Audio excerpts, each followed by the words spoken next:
बच्चों, आप सभी का हमारे YouTube चैनल आइडियल देव क्लासेस में स्वागत है। बच्चों, आज हम आपके लर्निंग आउटकम आधारित लर्निंग गेम सामग्री के अंतर्गत विषय विज्ञान लेके आए जो कक्षा 8वीं के लिए है।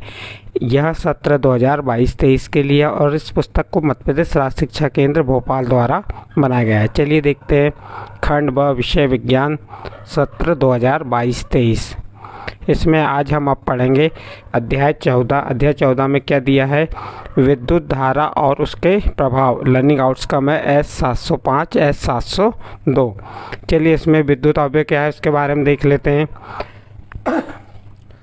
विद्युत सेल, विद्युत bulb, switch, battery, ammeter, voltameter, संयोजी तार का उपयोग विद्युत परिपथ को पूर्ण करने में है, उन्हें विद्युत अवयव कहते हैं। फिर दिया विद्युत परिपथ। विद्युत अवयवों का परस्पर संयोजन विद्युत परिपथ कहलाता है, या विद्युत धारा के सतत एवं बंद पथ को विद्युत परिपथ कहते हैं।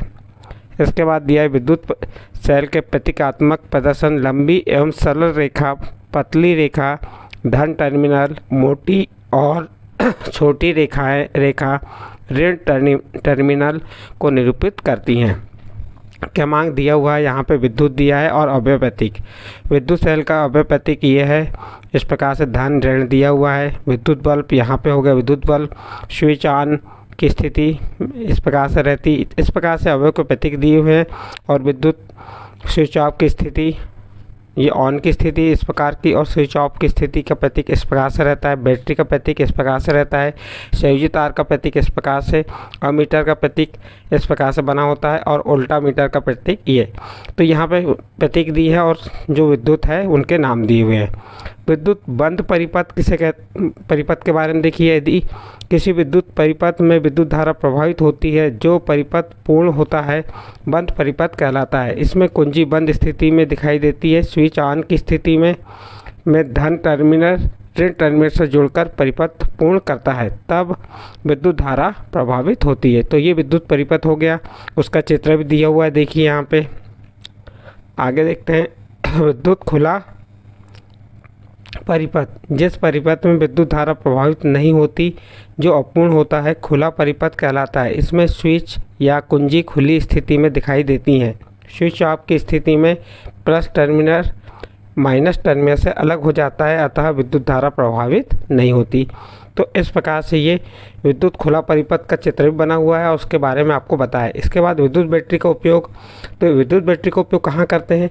ट्रांजिस्टर में, रेडियो, खिलौनों, टीवी, एसी, कार आदि के रिमोट कंट्रोल जैसी युक्ति में। फिर विद्युत सेल को बैटरी में बदलना। जब एक से अधिक विद्युत सेलों को क्षमता बढ़ाने के लिए आपस में धन टर्मिनल एवं ऋण टर्मिनल के क्रम को जोड़कर बैटरी में बदला जा सकता है। फिर इसके बाद आपको बताया विद्युत का सुचालक एवं कुचालक। वे पदार्थ जो विद्युत धारा प्रभावित होती है, विद्युत सुचालक कहलाते हैं, जैसे धातु, मनुष्य का शरीर, जल। कुचालक वे पदार्थ जिनमें विद्युत धारा प्रभावित ना हो सके, विद्युत कुचालक कहलाते हैं, जैसे रबड़, प्लास्टिक, लकड़ी। फिर उसके बाद दिया विद्युत धारा का तापी प्रभाव। जब किसी तार से कोई विद्युत धारा प्रभावित होती है तो वह ताप हो जाता है, इसे विद्युत धारा का तापी प्रभाव कहते हैं। जैसे यहाँ उदाहरण दिया, कमरों को गर्म करने वाले तापक जैसे रूम हीटर, खाना पकाने वाले विद्युत तापक, विद्युत हीटर, पानी गर्म करने वाला विद्युत रॉड, विद्युत इस्त्री, हेयर ड्राई, गीज़र, विद्युत केतली, माइक्रोवेव, इंडक्शन प्लेट विद्युत तापी उपकरण के उदाहरण हैं। एलईडी क्या है? प्रकाश उत्सर्जक डायोड। एलईडी क्या कहते हैं? प्रकाश उत्सर्जक डायोड का उपयोग सहत प्रदीप्त लैंप, सीएफएल एवं दीप्त नलिकाओं जैसे फ्लोरोसेंट ट्यूबलाइट के स्थान पर करते हैं। एलईडी बल्ब विद्युत का कम उपयोग करते हैं एवं उसकी विद्युत क्षमता भी अधिक होती है। फिर आईएसआई क्या है? ये भारतीय मानक ब्यूरो। आईएसआई क्या होता है? भारतीय मानक ब्यूरो होता है। विद्युत उपकरणों को मानक चिन्ह प्रदान करते हैं जो विद्युत दक्ष होते हैं। से आईएसआई चिन्ह उत्पादों पर दिए गए विनिर्देशों की अनुरूपता का आश्वासन देता है। फ्यूज क्या है? फ्यूज किसी विशेष पदार्थों के बने तारों का बना उपकरण जो विद्युत परिपथ से जुड़ा होता है। विद्युत उपकरणों में क्षमता से अधिक विद्युत धारा प्रवाहित होने पर यह तार पिघल जाता है एवं परिपथ टूट जाता है और महंगे महंगे विद्युत उपकरण की सुरक्षा हो जाती है। उसके बाद आपको दिया MCBS लघु परिपथ विच्छेदक। आजकल घरों में फ्यूज के स्थान पर लघु परिपथ विच्छेदकों का उपयोग करते हैं। विद्युत परिपथ में विद्युत धारा सुरक्षा सीमा से अधिक होने पर यह स्विच स्वयं ही ऑफ हो जाते हैं एवं पुनः ऑन करने पर परिपथ पुनः पूरा हो जाता है एवं उपकरण सुरक्षित रहते हैं।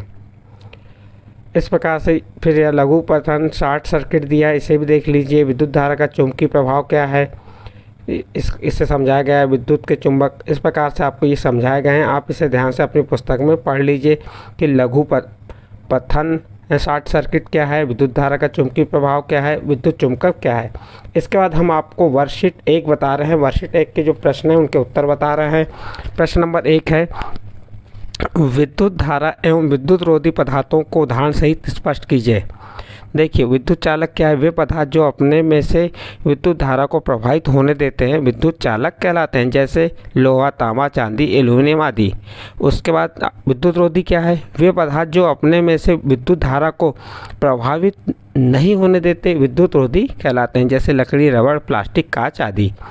प्रश्न क्रमांक 1 यहाँ कंप्लीट होता है। इसका प्रश्न क्रमांक 2 देखिए, विद्युत आवेश से क्या अभिप्राय है, इनकी सहायता से विद्युत परिपथ को परिभाषित कीजिए। विद्युत आवेश क्या है, देखिए, जब कोई भी पदार्थ अपने सामान्य व्यवहार से अलग व्यवहार प्रदर्शित करने लग जाता है, अर्थात उसके कारण विद्युत क्षेत्र तथा चुंबकीय क्षेत्र उत्पन्न होने लगता है, पदार्थ के इस गुण को विद्युत आवेश कहते हैं। विद्युत परिपथ क्या है, विद्युत धारा के सतत और बंद पथ को विद्युत परिपथ कहते हैं। इस प्रकार से आपका यहाँ प्रश्न क्रमांक 2 कंप्लीट होता है। इसके बाद नेक्स्ट अगला प्रश्न है प्रश्न क्रमांक 3, विद्युत सेल में टर्मिनल होते हैं, इन्हें प्रतीकात्मक रूप से कैसे प्रदर्शित करते हैं। तो इसका उत्तर हो जाएगा, विद्युत सेल में जो टर्मिनल होते हैं, धन टर्मिनल जिसे धन V और ऋण टर्मिनल इसको ऋण के चिन्ह से प्रदर्शित करते हैं। इसके बाद प्रश्न नंबर 4 देखिए, अपने आसपास उपयोग किए जाने वाले ऐसे उपकरण की सूची बनाएं जो विद्युत सेल से चलते हैं। तो उत्तर में हम बता सकते हैं, हमारे आसपास उपयोग किए जाने वाले उपकरण अलार्म घड़ी, कलाई घड़ी, रेडियो, कैमरा आदि हैं जो विद्युत सेल से चलते हैं। नेक्स्ट अगला प्रश्न देखते हैं। प्रश्न नंबर 5, विद्युत सेल को विद्युत कैसे प्राप्त होती है। विद्युत सेल को विद्युत धारा से प्राप्त होती है। इस प्रकार से प्रश्न नंबर 5 कंप्लीट हुआ। नेक्स्ट अगला प्रश्न नंबर 6, विद्युत सेल का विद्युत बैटरी की तरह उपयोग करने के लिए कौन सी युक्ति उपयोग में लाई जाती है। तो उत्तर देखिए, विद्युत सेल का विद्युत बैटरी की तरह उपयोग करने के लिए आपस में धन टर्मिनल एवं ऋण टर्मिनल के क्रम को जोड़कर बैटरी में बदला जा सकता है। नेक्स्ट अगला प्रश्न नंबर 7, विद्युत परिपथ में धारा प्रवाह की दिशा किस ओर से शुरू होती है। तो उत्तर हो जाएगा इसका, विद्युत परिपथ में धारा प्रवाह की दिशा उच्च विभव अर्थात धन ध्रुव से शुरू होती है। नेक्स्ट अगला प्रश्न नंबर 8 है, घरों में उपयोग किए जाने वाले विद्युत उपकरणों के तार पर प्लास्टिक का आवरण क्यों चढ़ाया जाता है। तो उत्तर हो जाएगा, विद्युत उपकरणों के तार पर प्लास्टिक का आवरण विद्युत शॉक या करंट से बचने के लिए चढ़ाया जाता है, क्योंकि प्लास्टिक विद्युत की कुचालक होती है। इस प्रकार से वर्कशीट 1 यहाँ पे कंप्लीट होती है। अब वर्कशीट 2 देखते हैं। वर्कशीट 2 का पहला प्रश्न क्या है, बिजली का काम करने वाले व्यक्ति अपने हाथों में रबड़ के दस्ताने क्यों पहनते हैं। तो इसका उत्तर हो जाएगा, बिजली का काम करने वाले व्यक्ति अपने हाथों में रबड़ के दस्ताने इसलिए पहनते हैं जिससे उन्हें बिजली के झटके नहीं लगते, क्योंकि रबड़ विद्युत की कुचालक होती है। नेक्स्ट प्रश्न नंबर 2 क्या कह रहा है, विद्युत धारा के बंद परिपथ का चित्र बनाकर स्पष्ट कीजिए। इसके पहले हमने बता दिए तो बंद परिपथ का चित्र किस प्रकार से होता है। उसमें ये बंद रहती है, देखिए स्विच की बटनें। तो उपरोक्त परिपथ एक बंद परिपथ है जिसमें स्विच ऑन स्थिति में है तथा बल्ब प्रज्वलित हो रहा है, यानी कि यहाँ पे स्विच कैसा है, ऑन है, और बल्ब कैसा हो रहा है, जल रहा है। तो ये क्या कौन सा परिपथ हो गया, बंद परिपथ का चित्र हो गया, उसके बारे में बताएं। फिर अगला है, परिपथ में विद्युत धारा प्रवाहित नहीं होती, उसका चित्र हम परिभाषा लिखिए। देखिए यहाँ पे ये खुला हुआ है, तो इससे ये हो रहा है कि यहाँ से विद्युत प्रभावित नहीं हो रही, यानी बल्ब यहाँ पे बंद है। यदि ये यहाँ पे आके मिल जाता है तो बल्ब क्या हो जाता है, शुरू हो जाता है। तो देखिए यहाँ पे क्या लिखना है आपको, उपरोक्त परिपथ एक खुला परिपथ है जिसमें स्विच ऑफ स्थिति में है तथा बल्ब बंद है या बुझा हुआ है।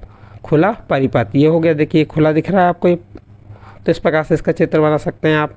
प्रश्न नंबर 4 देखिए, प्रश्न नंबर 4 में कहा है विद्युत धारा के तापीय प्रभाव से क्या अभिप्राय है, ऐसे उपकरणों के नाम लिखिए जहां विद्युत धारा के तापीय प्रभाव का उपयोग किया जाता है। तो उत्तर देखिए, जब किसी तार में से कोई विद्युत धारा प्रवाहित होती है तो वह तप्त हो जाता है, इसे विद्युत धारा का तापीय प्रभाव कहते हैं। उपयोग कमरों को गर्म करने वाले तापक, विद्युत हीटर, विद्युत इस्त्री, गीजर आदि। अगला प्रश्न, विद्युत धारा का चुंबकीय प्रभाव उदाहरण देकर सचित्र वर्णन कीजिए। देखिए, विद्युत धारा के चुंबकीय प्रभाव का उपयोग विद्युत घंटी में किया जाता है, और यहाँ पे विद्युत घंटी का आपको चित्र बना देना है, जो यहाँ पे हमने नहीं बनाया। आप यहाँ पे चाहे तो यहाँ विद्युत घंटी का चित्र बना सकते हैं। नेक्स्ट अगला प्रश्न देखिए, प्रश्न नंबर 6। प्रश्न नंबर 6 में विद्युत फ्यूज बनाने में विशेष पदार्थ के तार का उपयोग किया जाता है। यह हमारे विद्युत उपकरणों के लिए क्यों लाभकारी है? तो आप उत्तर में बताएंगे, विद्युत फ्यूज बनाने में विशेष पदार्थ के तारों का उपयोग किया जाता है जो कि अधिक विद्युत लोड बढ़ने पर टूट जाता है तथा परिपथ को बंद कर देता है, जिससे कारण हमारे घर के उपकरण जलने व शॉर्ट सर्किट होने से बच जाते हैं। नेक्स्ट अगला प्रश्न है, लघु पथन या शॉर्ट सर्किट को समझाइए। एक से अधिक उपकरणों को एक सॉकेट से जोड़ने पर फ्यूज का तार जलकर नष्ट हो जाता है एवं विद्युत परिपथ खुल जाता है। इसे लघु पथन या शॉर्ट सर्किट कहते हैं। इससे घरों एवं आसपास के क्षेत्रों में आग लग जाती है। फिर देखिए, दर्शाए गए विद्युत परिपथ में यदि बल्ब का तंतु टूट जाए तो बल्ब दीप्त होगा या नहीं, कारण बताइए। देखिए, नहीं, बल्ब दीप्त नहीं होगा क्योंकि बल्ब का तंतु विद्युत प्रभाव करने के लिए आवश्यक है। क्योंकि बल्ब का तंतु विद्युत धारा को विद्युत प्रभाव करने के लिए आवश्यक है, इसलिए ये क्या हो जाएगा? प्रश्न था, विद्युत परिपथ के यदि बल्ब का तंतु टूट जाता तो बल्ब दीप्त होगा? नहीं होगा, क्योंकि विद्युत धारा प्रभाव करने के लिए तंतु का होना आवश्यक है। अगला प्रश्न देखिए, एलईडी बल्ब का उपयोग करना क्यों समझदारी है, स्पष्ट कीजिए। तो आप इसके बारे में अच्छे डिटेल से भी समझा सकते हैं अपने आधार पे। हमने यहाँ बताएं, एलईडी बल्ब हर तापमान पर काम करता है। नंबर 1। नंबर 2, कम बिजली खपत होती है। नंबर 3, एलईडी बल्ब पर्यावरण की दृष्टि से सुरक्षित है। नंबर 4, कम वोल्टेज पर भी काम करता है। तो इस प्रकार से ये एलईडी बल्ब का उपयोग करना क्यों समझदारी है, उसके बारे में हमने बताया। नेक्स्ट प्रश्न देखिए, निम्न के पूर्ण नाम लिखिए। जिससे ISI, तो इंडियन स्टैंडर्ड्स इंस्टीट्यूट। फिर number 2, LED light emitting diode. और MCBS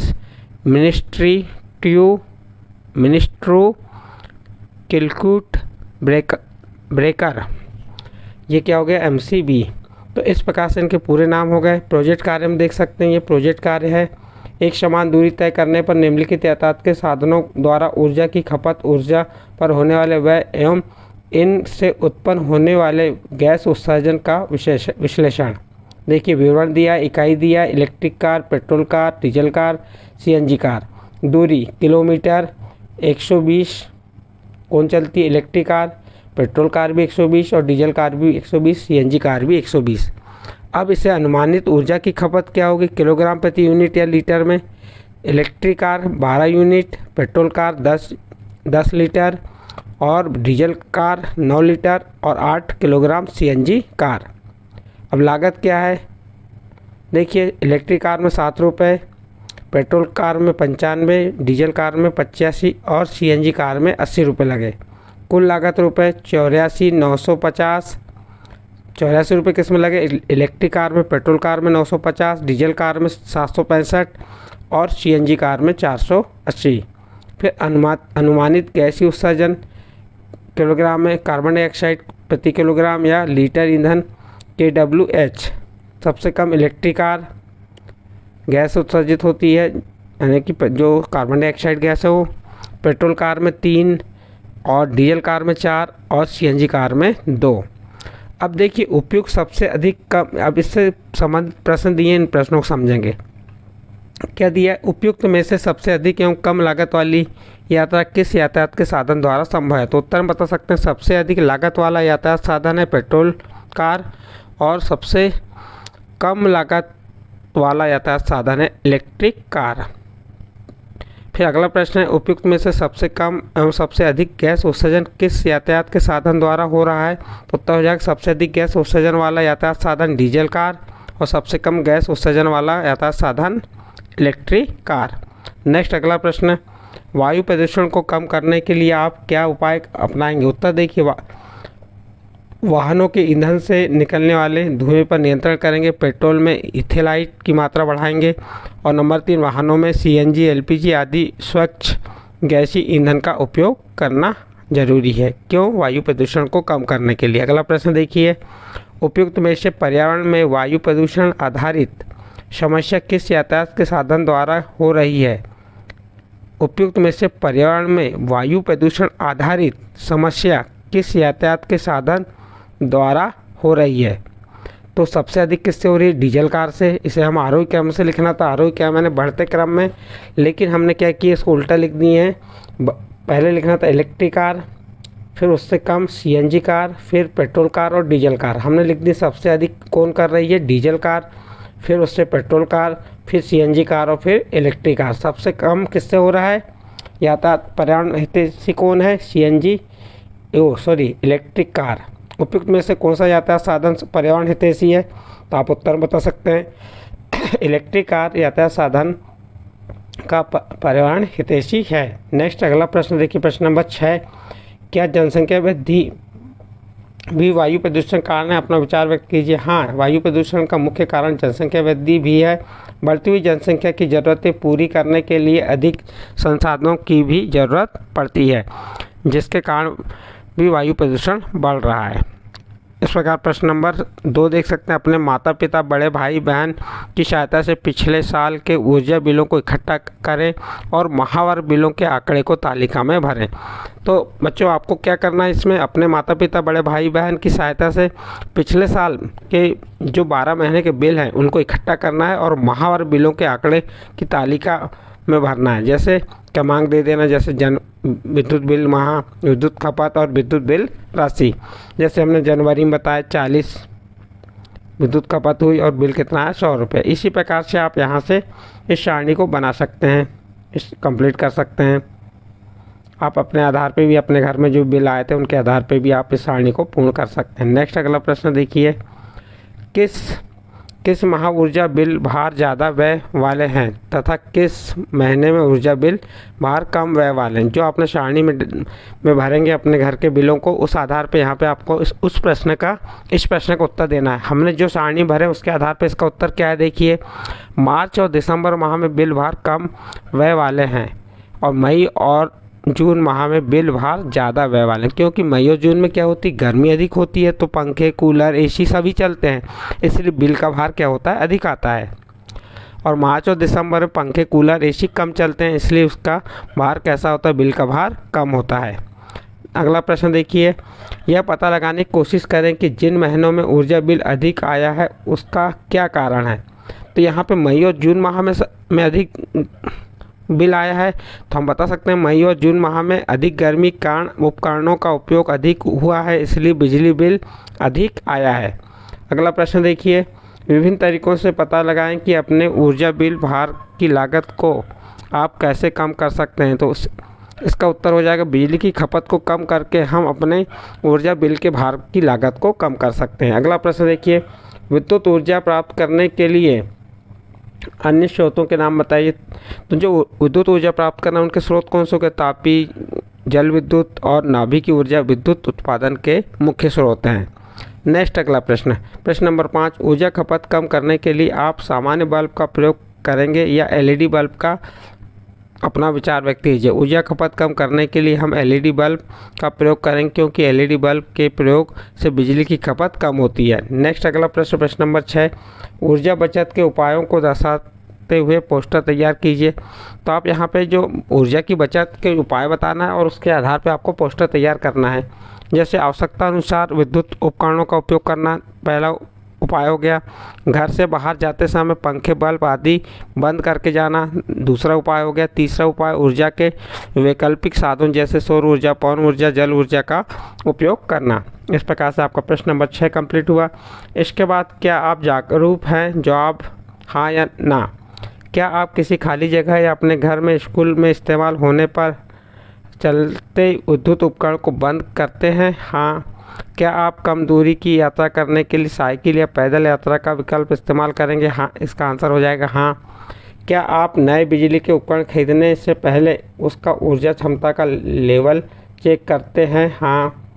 क्या आपके घरों में दिन के समय ट्यूबलाइट या बल्ब की रोशनी की जगह दिन के उजाले या सूर्य के प्रकाश का इस्तेमाल किया जाता है? बिल्कुल सही है, हाँ करते हैं। फिर इसके बाद देखिए, क्या आपके घर में गैस बर्नर पर बर्तन के ऊपर ढक्कन रखकर भोजन पकाया जाता है? हाँ। आपके घर सौर पैनल या सौर कुकर का उपयोग किया जाता है? हाँ। आप भोजन पकाने से पूर्व आवश्यक सभी सामग्री को पहले से इकट्ठा करके रखते हैं? हाँ। तो इस प्रकार से आप यहाँ पे इन्हें पढ़ते जाइए और उनके उत्तर हाँ या नहीं में देते जाइए। हमने यहाँ पे बता दिए हाँ या नहीं के आधार पे, तो आप इसे पूरा कर सकते हैं। देखिए यहाँ पे हाँ या नहीं के आधार पे उत्तर देना था, तो आप स्टार्टिंग से ही बता देना। देखिए, तो आप इस प्रकार से इसमें हाँ या नहीं में इसमें उत्तर आपको देना है। फिर इस प्रकार यहाँ पे तालिका बनी हुई, हाँ सुधार की आवश्यकता है, हाँ सुधार हो सकता है। तो इस प्रकार से यहाँ दिया हुआ है 1 से 13 तक की के जो कॉलम दिए थे उसके बारे में। अब अगला प्रश्न है 100 आकलन। विद्युत शेल के खालिस्तान टर्मिनल को लंबी एवं पतली रेखा द्वारा एवं ऋणात्मक टर्मिनल की मोटी और छोटी रेखा द्वारा निरूपित करते हैं तो धनात्मक हो जाएगा। हमें खालिस्तान चिन्हित विद्युत उपकरणों की ही सदैव उपयोग करना चाहिए, ISI। तीसरा देखिए, 2 या अधिक विद्युत शैलों के संयोजन से विद्युत बैटरी कहते हैं, यहाँ तो विद्युत शैल आ जाएगा। लकड़ी, रबड़ या प्लास्टिक विद्युत खालिस्तान पदार्थ हैं, कुचालक है। 5वां नंबर देखिए, विद्युत परिपथ में स्विच ऑन की अवस्था में खालिस्तान प्रभावित होती है तो विद्युत धारा। इसके बाद प्रश्न नंबर 2 में क्या दिया आपको, सही गलत।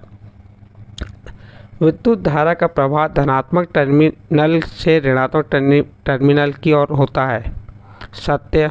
स्विच ऑन की स्थिति में अधिक समय तक शैलों को रखने पर शैल अतिशीघ्र दुर्बल हो सकते हैं, सत्य। यदि किसी बल्ब का तंतु टूट जाए तो वह भी विद्युत बल्ब दीप्त होता है, तो असत्य। जब तंतु टूट जाएगा तो विद्युत बल्ब क्या हो जाएगा, बंद हो जाएगा। LED बल्ब प्रकाश के साथ उत्पन्न करते हैं, सही, सत्य। विद्युत फ्यूज विद्युत उपकरणों की दुर्घटना से रक्षा करते हैं, सत्य। तो इस प्रकार से इसमें सत्य असत्य कंप्लीट हुए। अगला देखिए, यहाँ पे सही जोड़ी है। विद्युत अवयव कौन सा होगा, विद्युत परिपथ में आ जाएगा। विद्युत घंटी, विद्युत चुंबकीय प्रभाव, विद्युत सुचालक, अशुद्ध जल, मानव शरीर और धातु ग्रेफाइट। विद्युत बल्ब एडिशन है और विद्युत शैल 2 टर्मिनल धनात्मक एवं ऋणात्मक। इस प्रकार से सही जोड़ी कंप्लीट हुई। प्रश्न नंबर 4 देखिए, हमने अपने घरों में एक ही सॉकेट में एक से अधिक उपकरणों को लगाकर उपयोग क्यों नहीं करना चाहिए। उत्तर देखिए, घरों में एक ही सॉकेट में एक से अधिक उपकरण को लगातार उपयोग करने से करंट लगने का खतरा हो सकता है, इसलिए एक से अधिक उपकरणों को लगातार उपयोग नहीं करना चाहिए। प्रश्न क्रमांक 4 कंप्लीट। नेक्स्ट अगला प्रश्न देखते हैं। ये दिया प्रश्न नंबर 5 दिया है, चित्र 14-23 में दर्शाए गए परिपथ, जो आपकी पुस्तक है 7वीं की, उसमें चित्र 14-23 दिया है, इसमें दर्शाए गए परिपथ में बल्ब दीप्त नहीं हो पा रहा है। आप इसका कारण पता लगाइए एवं परिपथ में आवश्यक परिवर्तन कीजिए जिससे बल्ब दीप्त हो जाए। तो हम क्या करेंगे, उपयुक्त परिपथ में शैल के टर्मिनल बदलने यानी कि शैल को पलटने पर बल्ब जल जाएगा। जैसे अभी धन के हैं और ऋण के हैं, तो उन्हें धन ऋण कर देंगे तो हमारे वो क्या हो जाएगा, बल्ब जल जाएगा। इस प्रकार से ये प्रश्न यहाँ समाप्त हुआ। अब आपका जो अध्याय था, अध्याय कौन सा अध्याय था हम जो पढ़ रहे हैं, देखिए यहाँ पे समाप्त होता है। अध्याय का नाम क्या था, अध्याय 14 विद्युत धारा और उसके प्रभाव। यहाँ पे ये अध्याय समाप्त हो गया। इस अध्याय के जो प्रश्न बताए हमने, वर्कशीट बताए, यदि वह समझ आइए तो आप हमारे चैनल आइडियल देव क्लासेस सब्सक्राइब कीजिए, लाइक कीजिए एवं अन्य ग्रुप में शेयर जरूर कीजिए।